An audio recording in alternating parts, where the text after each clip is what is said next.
forget all that stuff. Like, I'm a follower of Jesus. The rest is going to take care of itself. And if I just like build on that, I'm going to prove the people who did believe in me and the people who poured into me, I'm going to prove them right.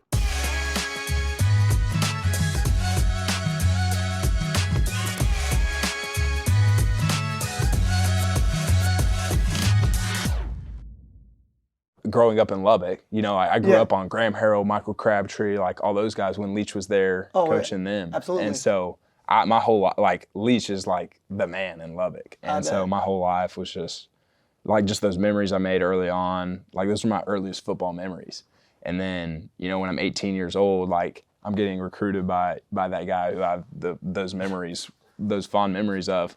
And it was just so awesome, man. He was like, what you saw on like camera, like that's who he was, like in the film room, at practice, like he was unapologetically himself. And in all honesty, that's probably like the biggest thing that I took away from my time there and under him is just like, be yourself, man. You know what I'm saying? Yeah. Because like what that guy would say sometimes, what he would do sometimes, people laughing at him, all that, like he didn't care. Like he didn't care if you were mad at him, he didn't care how you felt about him, like he was gonna be himself. And it was awesome to see because as a head coach, as a quarterback, like you're in that leadership position, like you have to be like that or else like you can't make everybody happy.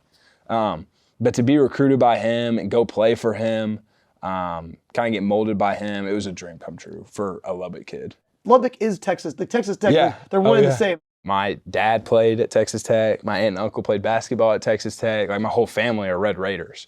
And so it was hard. It was a tough pill to swallow at first, but you know, as a person who's like very outspoken about his faith and stuff, like I was sitting there.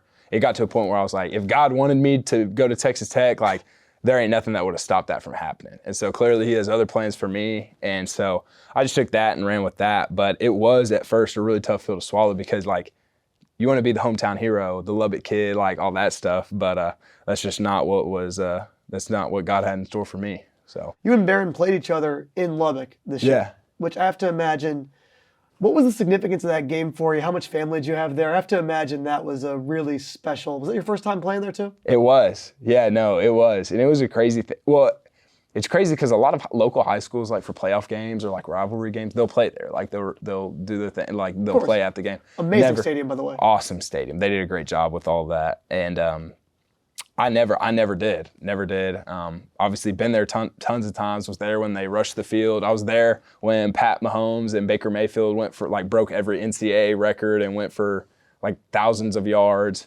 But I never got the chance to play there. And so to be able to play there this year, had like 50 family and friends at the game, took a picture with all of them after the game.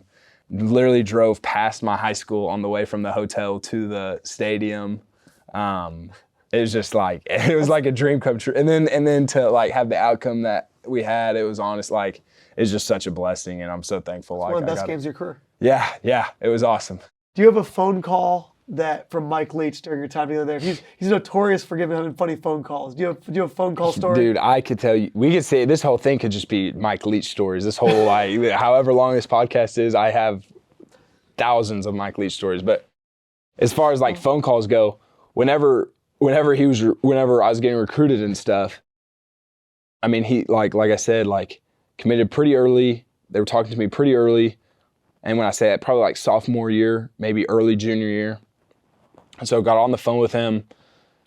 Couldn't even tell you how many times I talked on the phone. And the first time we had a conversation about football was after I got to campus. It was always Netflix shows. What's your favorite Mexican food restaurant in Lubbock? Well, he told me his favorite places when he lived there. I mean, we talked about. I mean, he's big into the Native Americans, all that. He wrote the Geronimo book, just everything. And so, never talked about football. How many phone calls were there that you think like? I mean, it was, especially my senior year as like signing day got closer and closer, it was probably like once every week, once every 2 weeks. It never is like, man, you had a good game the other day. Hey, no. Now the other coach, like the other coaches that were recruiting the area, we would talk ball a little bit, but with him, it was like, yeah, well, what are you doing this weekend? You know, what's going on? Like, how's the weather in Lubbock? Have there been any dust storms lately? Like, all that kind of stuff. And I would kind of try to be like, I would try every once in a while. I'd send him a video of me throwing, and he'd be like, looks good, like stuff like that. But it was very like I don't think he really wanted to talk about football until like after.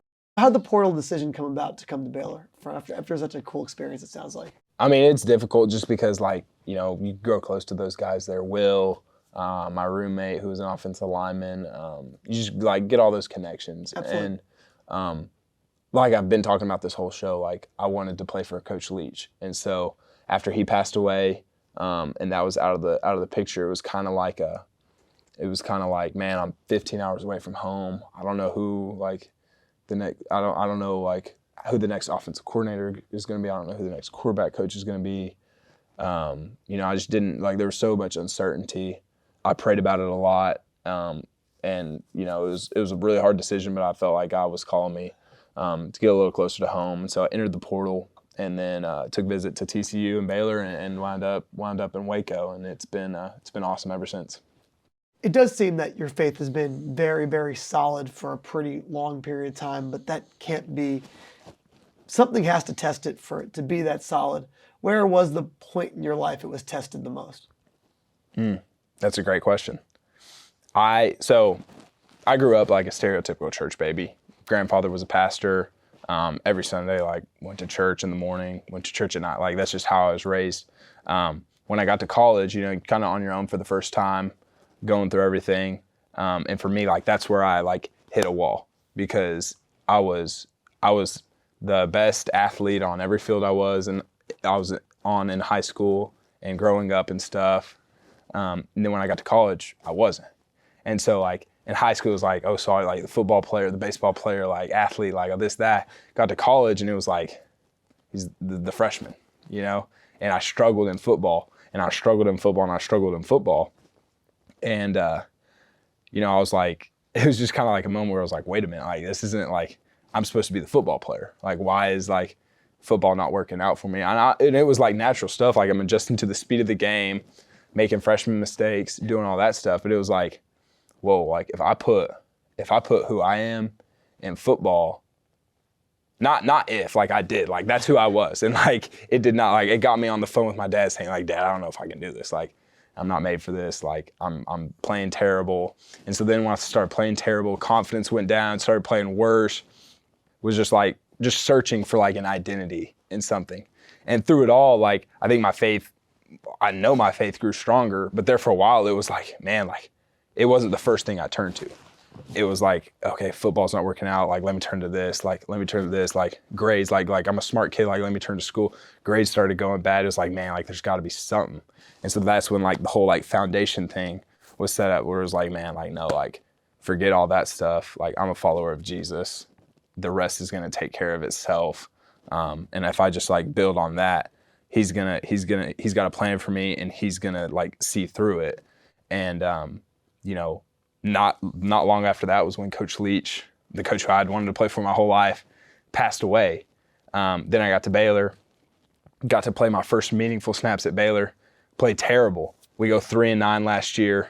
Nobody really likes the football team. Nobody really likes me because I was the quarterback of that football team for at least part of the year.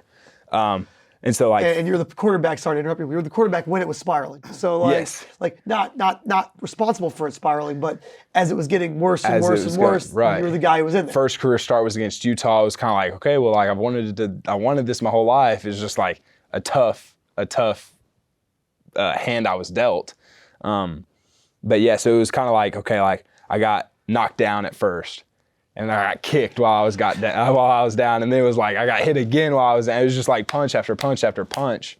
But, like, through it all, man, like, I feel like like I said, like, my faith is like, if my faith wasn't the foundation, I would not be here right now, because I would have quit football a long time ago. I would have quit college a long time ago, because, like, that's who I was. You stayed right where your feet were, which just says a lot about the character that you have to be able to have your success now. And you're talking about, like, proving people wrong. Like, there was, like I'm not, like, everything I'm saying, like, I'm not denying, like, the human and the flesh, like, desires. Like, I wanted I wanted the popularity, like my freshman year, like I wanted the popularity. I wanted to be the guy like that everybody looked to. I wanted to be that freshman quarterback who like stepped up and was there. It's not how it worked out for me. But when you're talking about proving like all the people wrong, all the haters wrong, I feel like when you have that mindset, like it's not like whatever you're doing, it's not for the right reasons. And so like I kind of heard it, I forget where I heard it, but it kind of flipped like how I viewed things. Instead of proving those guys wrong, like I'm going to prove the people who did believe in me and the people who poured into me, I'm going to prove them right. You know, my parents who call me after every game, who show up to every game, whether I'm playing or not, who are driving to Mississippi, my brother, my extended family, my high school coach, like all of those guys, I'm going to prove them right because like those are the ones who I'm going to listen to whenever like I'm in a tough spot, or the ones I'm going to celebrate whenever I'm in a good spot, you know?